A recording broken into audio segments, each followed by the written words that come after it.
Allez, c'est parti pour le résumé de la semaine, toute l'actu qu'il y a eu cette semaine sur la chaîne. Pour ça, vous abonner. Surtout, c'est important. Et à activer la cloche, également très important. Allez, c'est parti pour le résumé de la semaine. Les 6 actus sur la chaîne des voitures électriques. 26 juin 2023.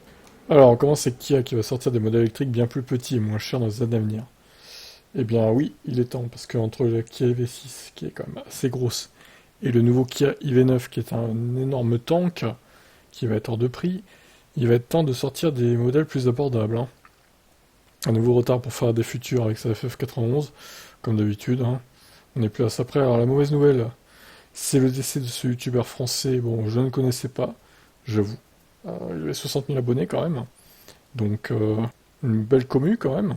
Et donc, il est décédé au volant du modèle S-Plaid dans la nuit de samedi à dimanche, apparemment. La voiture a pris feu. En fait, c'est un peu fait comme Paul Walker, j'ai l'impression. D'après ce qu'ils disent dans le compte rendu, là. Il a percuté un arbre. La voiture a pris feu, sauf que lui a été éjecté. Alors, est-ce qu'il avait la ceinture ou pas? J'ai pas l'impression, du coup. Ou alors la ceinture a mal fonctionné. Est-ce qu'il a été trop vite? Est-ce que c'est un dysfonctionnement de la voiture? L'enquête le dira. En tout cas, RIP, condoléances à sa famille, etc. Alpine en dit plus sur ses futures voitures électriques. Ils ont fait le programme. Aston Martin abandonne l'idée d'une berline électrique pour l'instant. Et enfin, le patron de Dacia. Si ça tenait qu'à moi, je diviserais par 2 l'autonomie de la Spring. C'est vrai qu'elle est déjà pas assez réduite comme ça, l'autonomie. Il faut encore la diviser par 2. Mon Dieu. Bah, du coup, tu divises le prix par 2 alors. 10 000 euros, quoi. Allez, là, ok. Allez, je vous laisse commenter. Aston Martin s'associe à Lucid pour ses futurs VE. Les news du 27 juin 2023. Il y en a eu 6. Donc oui, Aston Martin, finalement, qui n'abandonne pas l'électrique. C'est juste qu'ils vont pas faire de berline parce qu'ils pensent que ça va pas marcher. Par contre, des SUV électriques, ils ont rien contre. Ça sera sûrement avec l'aide de Lucid, justement. Le gouvernement reste contre la taxation du poids au poids des voitures électriques pour l'instant. Tesla met fin aux négociations avec l'Espagne pour construire une Gigafactory dans le pays. Donc, la France et l'Italie tiennent toujours la corde. Pour l'Europe, en tout cas. Qui va choisir Elon? La France? J'espère que Anne-Sophie Lapix viendra à l'inauguration, si c'est le cas. Opel dévoile son nouveau logo. Pas beaucoup de changements, honnêtement. Chevrolet augmente fortement les tarifs de son pick-up Silverado EV. Et un peu l'autonomie, mais bon, les tarifs, voilà. Ils n'ont pas réussi à les tenir. Contrôle technique des moteurs de 2024, le gouvernement offre 6 000 € de prime à la conversion pour passer à l'électrique.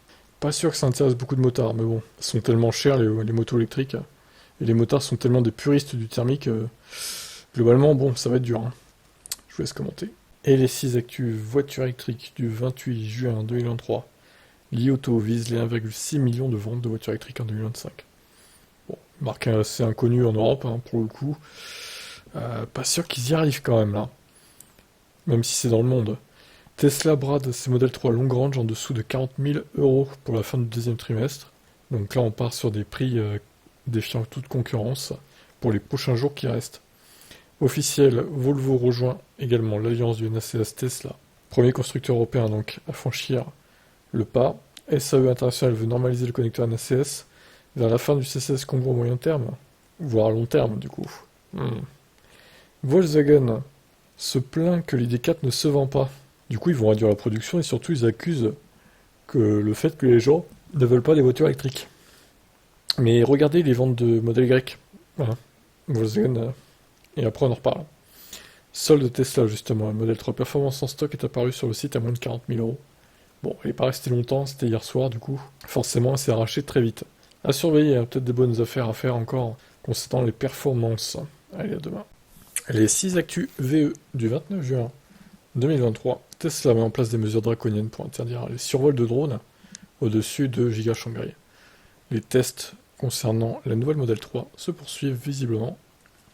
Historique, Tesla lance officiellement ses premières campagnes de publicité sur Google Ads aux US et en Grande-Bretagne. Stellantis lance son programme Free to Move Charge, quid du NACS pour l'instant, mais écoutez, ils l'ont pas adopté. Ça viendra peut-être. Insolite, une Citroën a mis aux couleurs de police nationale, en ces temps d'émeute, évidemment, en région parisienne. Pas sûr que ça serve à arrêter des contrevenants, bon après voilà, c'est juste pour l'exposition.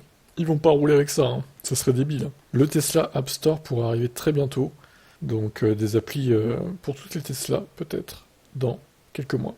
Affaire à suivre. Et enfin, Hyundai et Toyota censurés en Grande-Bretagne pour publicité mensongère, notamment sur la vitesse de recharge. Bon, étonnante affaire, encore une fois. À demain pour la suite. Les 6 actus du 30 juin 2023 sur la chaîne des voitures électriques, un site d'enchères propose à la vente une carcasse d'une Model S.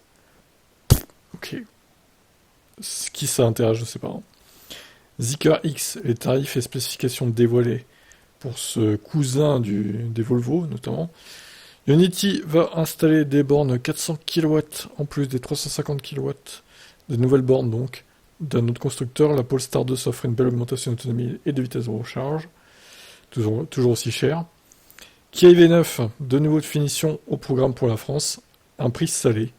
Ça, évidemment, vu la taille du mastodonte et la taille de la batterie qui fait près de 100 kWh, forcément, le prix ne peut être que salé. Alors, la Model 3 Highland qui refait parler d'elle, une nouvelle batterie LFP serait au programme avec 6 kWh de plus. Donc là, l'illustration que j'ai mis, hein, c'est pas le vrai design. C'est une illustration de designer, mais elle sera sûrement pas comme ça. J'ai hâte de savoir en tout cas à quoi elle ressemblera au final. Donc ouais, plus d'autonomie au programme. À voir si ça se révélera être vrai. Ciao. Les 6 actus du samedi 1er juillet 2023. Alors, surprise, MG lance une offre à 99 € par mois sur sa MG4. Et sans apport. Alors vous avez été assez critique dans les commentaires. Je vous trouve un peu dur parce que bon, on se plaint tous que les voitures électriques sont chères. Là, clairement, c'est une belle offre. Alors certes, c'est que 2 ans, il faut la remettre en état si y a des dégâts. Mais en même temps, c'est comme toutes les LLD. Hein. Si tu comptes pas racheter ta LLD via une LOA, il faut que tu la remettes en état. Donc il y a plein de gens qui font ça, hein, mine de rien. Et ça fait une voiture électrique à pas cher. Donc je suis plutôt pour cette offre. Les voitures électriques bientôt taxées pour préserver les routes. En France également. Bon, ça revient souvent. Pour l'instant, c'est pas le cas. Lordstown Motors était officiellement en faillite. Le constructeur qui produit des pick-up électriques notamment. Mercedes baisse les prix des EQA EB, mais ça reste trop cher. S80 Solar Scooter, une trottinette électrique solaire lourde et chère. Et enfin, top 10 des meilleures voitures électriques, rapport prix-autonomie. Un classement intéressant. Allez, à demain, pensez à vous abonner. Et pour terminer cette semaine d'actu, les 5 dernières de la semaine, le 2 juillet 2023 donc, Musk modifie encore Twitter en instaurant des limites de visionnage de tweets. Alors il dit que c'est temporaire, mais je sais pas si on doit le croire pour le coup. Musk déclare que la version 12 du FSD sera la version finale de l'autopilote Tesla. Après ça, il n'y aura plus de bêta quoi. La mise à jour logicielle 2023.26 de Tesla se dévoile avec plein de nouvelles fonctionnalités au programme. Volvo Trucks livre ses premiers camions électriques de 74 tonnes en Suède. Et enfin, il est condamné pour avoir tué 2 personnes au volant de sa Tesla sous autopilote. C'était en 2019, c'était une Model S. Voilà pour la semaine d'actu, pensez à vous abonner, à demain pour la suite.